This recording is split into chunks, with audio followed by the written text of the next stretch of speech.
Illustration 29.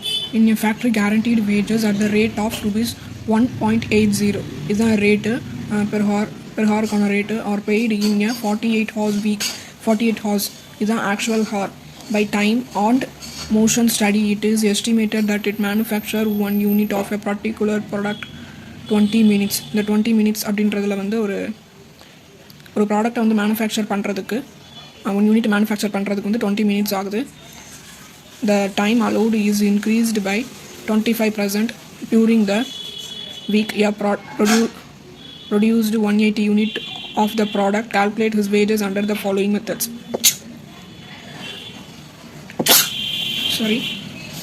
Time rate, piece rate, wholesale premium, row 1 premium. இதெல்லாம் நம்ம find பண்ணுறோம். Okay, first time rate. Actual hour into rate. Actual ஹார்னா என்ன? 48. Rate அப்படின்னா என்ன? 1.80. ரெண்டையும் மல்டிபிள் பண்ணால் 86.40 நம்மளுக்கு கிடைக்கும். அது answer. Earning under piece rate with the guaranteed weekly wage. இதில் பார்த்தோம் அப்படின்னா ஒரு யூனிட்டை வந்து மேனுஃபேக்சர் பண்ணுறதுக்கு 20 minutes ஆகுது. ஓகேவா? 20 minutes போட்டோம். இந்த time allowed is increased by 25%. இன்னும் இன்க்ரீஸ் பண்ணுறாங்க. ஓகேவா? ஸ்டாண்டர்ட் டைமிங்கை இப்படி இன்க்ரீஸ் பண்ணும்போது 25% இன்க்ரீஸ் பண்ணுறாங்க. ஸோ இதில் வந்து 25% போட்டோம்னா 5 வருது. 5 minutes இன்க்ரீஸ் பண்ணுறாங்க. ஸோ 25. ஓகேவா? இது வந்து ரிலாக்ஸேஷன் டைம்னு கூட நீங்கள் எடுத்துக்கலாம். ஸோ 1 மணி நேரத்துக்கு 1 செகண்டுக்கு எவ்வளோ அப்படின்றத நம்ம கால்குலேட் பண்ணுறோம். 60/25 அப்படின்னு எடுத்துக்கோங்க இப்போதைக்கு. ஓகேவா? இப்போ பீஸ் ரேட் ஃபார்முலா எழுதிக்கோங்க. Rate per hour divided by number of piece of manufacturing per hour இதுதான் ஃபார்முலா. Equal to 1.80 rate.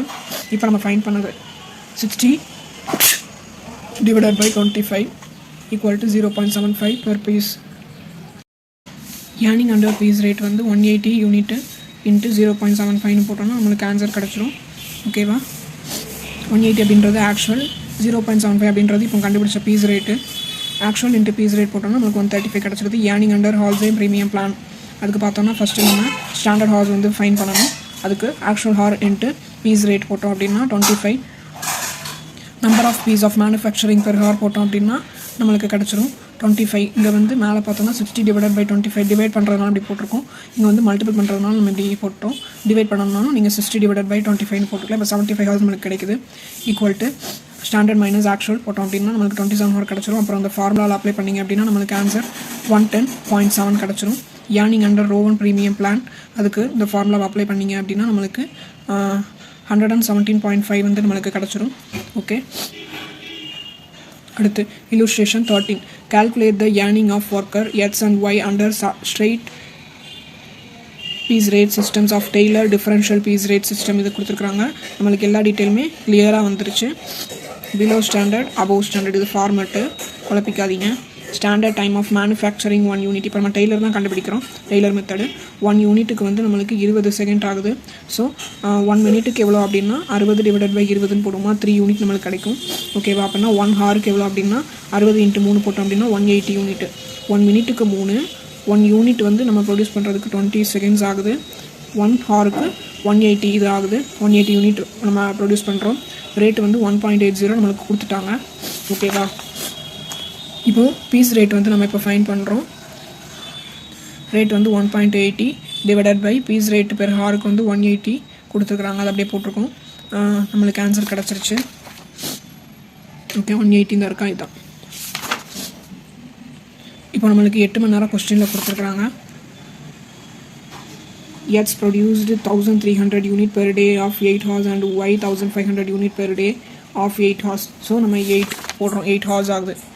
180 × 8 போட்டோம்னா 1440 நம்மளுக்கு கிடைக்கணும். ஓகேவா? Earning under straight piece rate இந்த ரெண்டும் நம்மளுக்கு கொஸ்டினில் கொடுத்துருக்குறாங்க. இப்போ நம்ம கண்டுபிடிச்ச இந்த பீஸ் ரேட்டோட மல்டிபிள் பண்ணோம் அப்படின்னா நம்மளுக்கு ஸ்ட்ரைட் பீஸ் ரேட் வந்து கிடச்சிரும். கண்டுபிடிச்சாச்சு. இப்போ ஸ்டாண்டர்ட் ரேட் வந்து அவங்க கொடுத்துருந்தாங்கல்ல 1440. இப்போ நம்ம ஃபைன் பண்ணது இதை போட்டோம். அப்புறம் ஆக்சுவல் ப்ரொடக்ஷன் வந்து நம்மளுக்கு கொஸ்டினில் கொடுத்துருக்குறது இது இது இதை தூக்கி போடுறோம். போட்டதுக்கப்புறமாட்டி எஃபிஷியன்சி எப்படி கால்குலேட் பண்ணுறது? AB divided by SP × 100 போட்டோம்னா நம்மளுக்கு 90. இங்கே வந்து 104 வந்து கிடைக்குது. இப்போ வந்து இது வந்து பிலோ ஸ்டாண்டர்ட் 100க்கு கீழே இருக்குது. இதை விட கீழே இருக்குது. ஓகேவா? இது வந்து அபோவ் ஸ்டாண்டர்ட். ஓகே, நான் 80%, 120% டெய்லர் மெத்தட். ஏர்னிங்ஸ் வந்து actual into actual rate into piece rate into 80%, actual rate into piece rate into 120% போட்டோம்னா நம்மளுக்கு கிடச்சிரும். அடுத்து illustration 31. The following particulars apply to a particular job. Standard கொடுத்துட்டான், நார்மல் ரேட் கொடுத்துட்டான், அஜய், விஜய், சுஜய் இவங்க 3 பேருக்கும் ஆக்சுவல் யூனிட் கொடுத்துட்டாங்க. இப்போ நம்ம அசம்ஷன் வந்து ஒரு நாளைக்கு 8 மணி நேரம் ஒர்க் பண்ணுறோம் அப்படின்னு எடுத்துக்கிறோம். ஓகேவா? அடுத்து நம்ம நார்மல் பீஸ் ரேட் வந்து இதில் எப்படி ஃபைன் பண்ணணும் அப்படின்னா, நார்மல் ரேட் எவ்வளோ இருக்குது, 1.20 divided by standard production.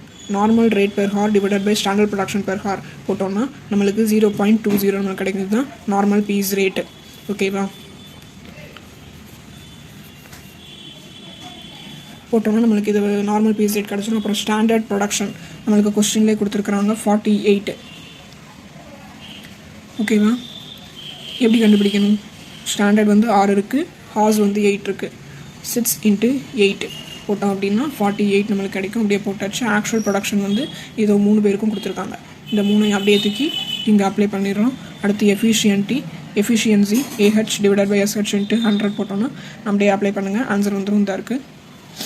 Okay, normal piece rate formula இப்போ எப்படி நம்ம போடுறது?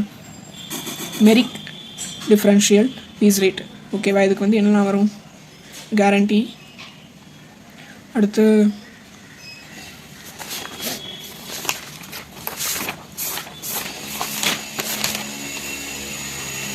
83% நார்மல் பீஸ் ரேட். 83 to 100 இருந்துச்சு அப்படின்னா 110, அப்புறம் above 100 இருந்துச்சுன்னா 120%. இதுதான் ஃபார்மேட்டு. நம்ம ஒரு ரிமைண்ட் பண்ணிட்டோம். ஓகே, இப்போ பாருங்கள், இதில் வந்து 66 இருக்குது. ஸோ 83க்கு கீழே நார்மல் பீஸ் ரேட்டு. ஓகேவா? 20 நார்மல் பீஸ் ரேட் நம்ம ஃபைன் பண்ணியிருக்கோம். 0.20 தான் இருக்குது. அடுத்து நம்மளுக்கு வந்து 83க்கு மேலே இருக்குது, 100க்கு கீழே இருக்குது. ஸோ 110% நார்மல் பீஸ் ரேட்டில் ஃபைன் பண்ணுறோம். அடுத்து இங்கே வந்து 104 இருக்குது, 100க்கு மேலே போயிடுச்சு, 120% போடுறோம். ஓகேவா? அடுத்து ஏர்னிங்ஸ் இப்போ ஃபார்முலா வந்து அப்ளை பண்ணுறோம். Normal piece rate into actual production. Normal piece rate இதை தான் எடுக்கணும். ஃபஸ்ட் ஒன்றுக்கு 0.20 இன்ட்டு நார்மல் பீஸ் ரேட் எவ்வளோ, ஆக்சுவல் இது எவ்வளோ, 32. Actual production 32. 110 வந்து நம்ம இப்போ ஃபைன் பண்ணது. இதை விட 83க்கு மேலே இருக்கிறதால 110% எடுக்கிறோம். Into normal piece rate into actual production போடுறோம். 120% நார்மல் பீஸ் ரேட் இன்ட்டு 0.20 இது போட்டுட்டு இன்ட்டு பர்சன்டேஜ் போடுறோம். 120% ஆக்சுவல் ப்ரொடக்ஷன் போட்டோம்னா 12 வந்துடுது. ஓகேவா? Finish, ton.